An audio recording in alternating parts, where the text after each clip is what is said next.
So this was day 2 of my community. So patient 1, they had schizoaffective disorder. They do have panic attacks. So they came in complaining of inability to sleep. And also she did mention that she cries a lot and she feels emotional, like her emotions are just up and down. Existing patient who did mention that they were still taking some medication. So pretty much I think by the time I'm doing this, I'm on my week 3. So this was week 1. So I was doing everything. I don't care what you're coming in complaining of. I'm gonna auscultate. So anyway, as you can see that I did check the BP, auscultated, it was okay. And then these were the meds that they were already on, olanzapine. And I think then the doctor prescribed lorazepam, just PRN for them. They were happy with this.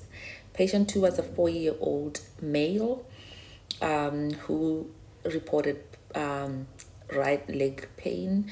They were playing tackle with the older brother the previous night, and then since then he wasn't weight bearing. So the parents brought him in. So based on the Ottawa ankle rules, we referred him for X-ray.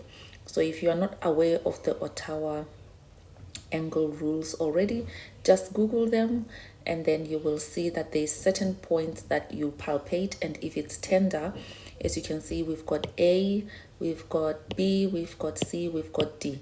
So if you palpate anywhere, say from the lateral malleolus upwards of 6 centimeters, and then if you go again on the medial side of the medial malleolus, again 6 centimeters up, and then medial side on the navicular side, and then lateral side on the last bit of the metatarsal, then you can refer them for X-rays if there's pain in these regions. But any of these findings, because the fractures can hide, I already know the results of this, but for the sake of day 2 only, we stick to day 2 findings. Patient number 3 was a 79-year-old male. He has dermatitis on the left arm, itching plus. It was a follow-up as well. Apparently it had been severe before, and it was kind of up and down, not working, so he was given steroids to apply locally, and then also prednisolone, I think, to take with food, and lots of water, and mometasone. 27-year-old male was our 4th patient who came in complaining of a sore throat, so tonsillitis. He was already on antibiotics, but he had like a swollen left jaw. This guy, I actually remember him. I could feel his pain. His neck was literally held, locked, so it had developed into an abscess, what you guys call Quincy. So he was referred to hospital for IV antibiotics, because that's what you don't want any tonsillitis to develop into, right? And then patient number 5, 70-year-old male, chronic knee pain. He had seen physio. Pain was worse at night. He also has diabetes. Sugar was that. He was already on this medication, Ryzodeg, which is for diabetic mellitus. And then for his knee, he was continuing with the physio. Patient 6 was a 12-month-old male. Came in complaining of rash. So if you're not seeing my screen right now, how about you tell me what is the most common cause of rash in 12-month-old babies? Pause. Good, if you said viral. So yeah, the rash had started on the nappy area, and then it spread to the trunk, legs, and back. It was non-blanching. He had vomited twice and had diarrhea, so we thought, yeah, definitely viral. So observe and keep hydrated, because the child did not look unwell. But if anyone is less than 2 years old and they look sick and dehydrated, they must be sent straight to the hospital. You don't take any chances. Less than 2 years, they look sick and dehydrated, hospital. Patient 7, 19-year-old male who has schizophrenia and ADHD. He's a transgender patient. He's already on antipsychotics. He had gained quite a lot of weight, but apparently, side effect of these antipsychotics. What did we do for him? Okay, these medication. Yeah, so these medication, apparently a GP has to have permission. Yeah, so you don't just prescribe. So he was on lorazepam for the psychosis, and then also methylphenidate, which is Concerta. So the GP had to call the MBS prescribing for this, for permission to prescribe, because the psychiatrist usually will give permission. Not necessarily just the psychiatrist, any specialist, like even if it's a pediatrician, if they want you to have those powers to be able to prescribe, they will give you those powers, and then you can call and quote the numbers they want you to quote. Patient 8 was a 29-year-old male. He came in complaining of a right spot on the shoulder since last year, post being sunburnt. And I think he came here because the GP I'm under at the moment, he specializes in dermatology and skin issues. So we used the dermatoscope, and pics were taken using the Demlight smartphone, which is all pretty cool to see. But it really was just an ulceration because he kind of scratched it. He scratched it, so we couldn't really take a biopsy.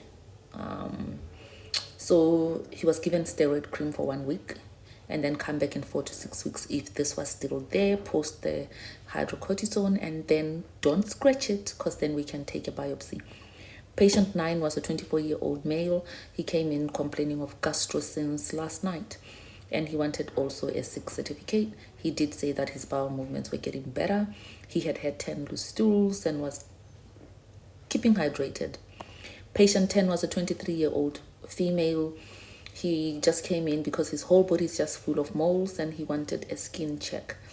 And he had already had a few moles that had been cut out the previous years. So he consented. He was given all the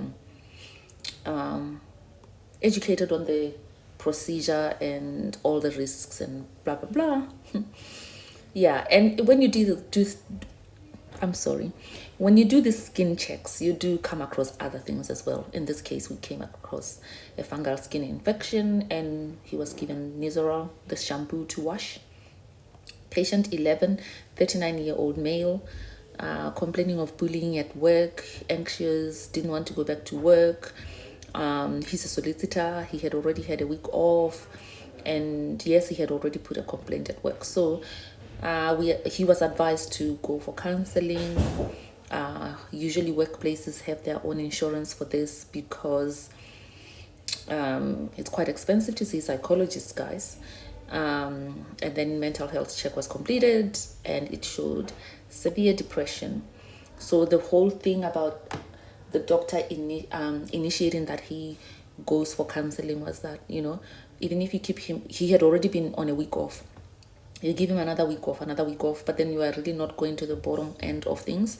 So if he can at least get counseling, that would be great. Patient 12 was a 37-year-old male. He must have been following up on his bloods. So cholesterol was high. He did have some form of heart issues because he said that he died of a fatal heart attack when he was 42. So it was good that he was actually on top of this. And he also had a diagnosis of familial hypercholesterolemia. I said it. And he was already on Lipitor. So he was referred for CTCE, and he was prescribed rosuvastatin because his cholesterol was still elevated even though he had been on Lipitor. So try and see why rosuvastatin and not atorvastatin. So apparently the rosuvastatin has better efficacy. Patient 13, 38-year-old female, left knee pain, had ultrasound and x-ray. It just showed appendicitis, pain just on the lateral part of the knee. Also, he had been referred to the surgeon because they had umbilical hernia. They also happened to have diastasis recti. So to sort out the umbilical hernia first before they start trying to do the diastasis recti exercises for obvious reasons. Patient 14, 19-year-old female. This one was a phone consult. They had tested positive to COVID. 19-year-old. So they required a medical certificate. Then they were advised on rest and hydration. I remember I was given this homework because it was like, wait a minute, they're 19 years old. Are they actually eligible for the antiretrovirals for are they eligible for the antiretrovirals? Let me see if I know that I did that homework. Yeah, eligibility for oral COVID-19. Older Australians, how about younger? People aged 18 plus, reinfected and being hospitalized, moderate blood cancer, chemo, high dose immune, CP or trisomy 20 congenital. So, okay, so this is a list of the ones who we could have given the antiretroviral. So we were fine in not giving her the antiretrovirals because she didn't really have all these other conditions or comorbid conditions to consider for this. Patient 19, they just wanted an implant removal. 38-year-old female. She had it for 1.5 years, but sporting since then. So, she wanted it out, and that was done.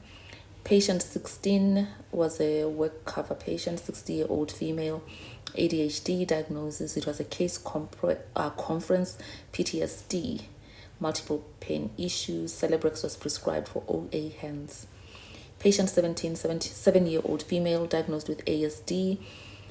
They came in for melatonin prescription, the compound one, to help her to get to sleep.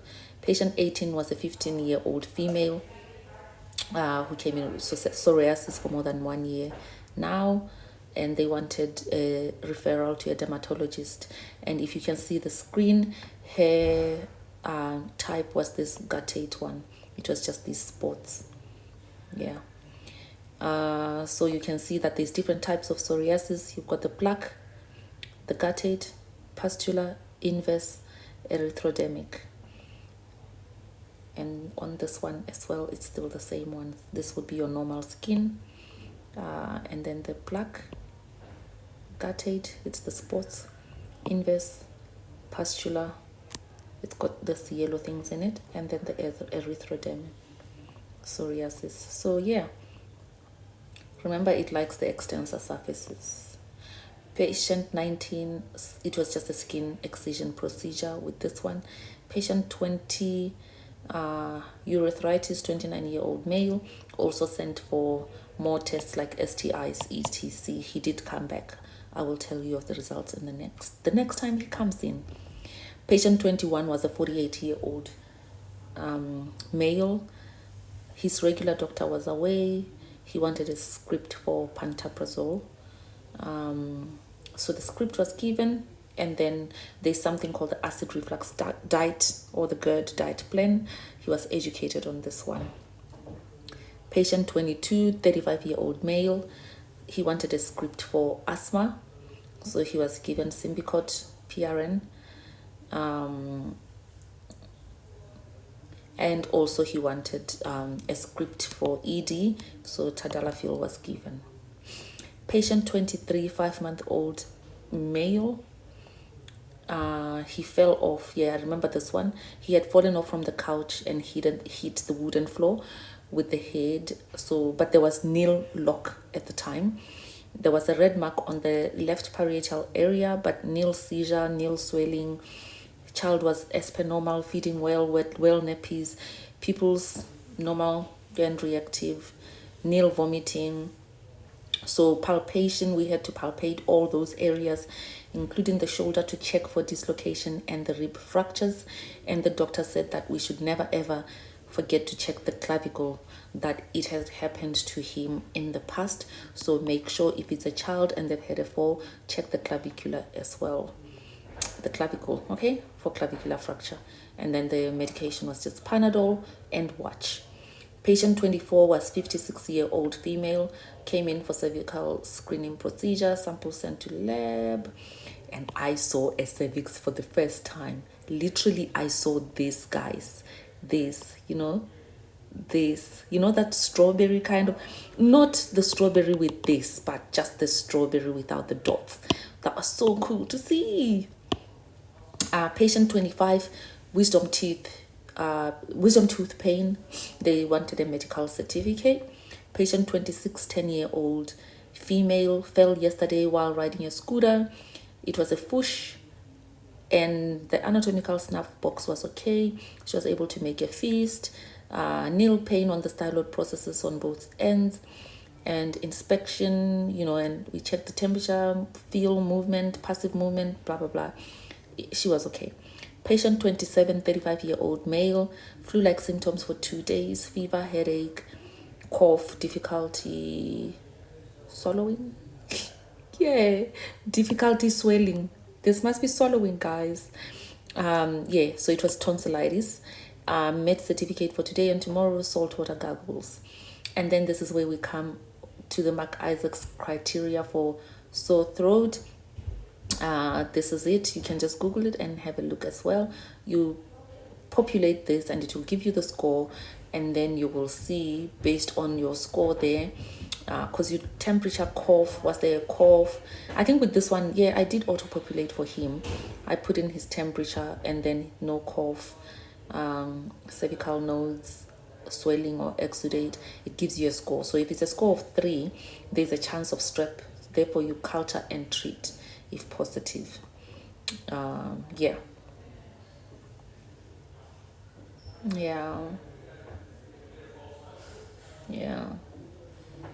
So you literally culture from 2 points.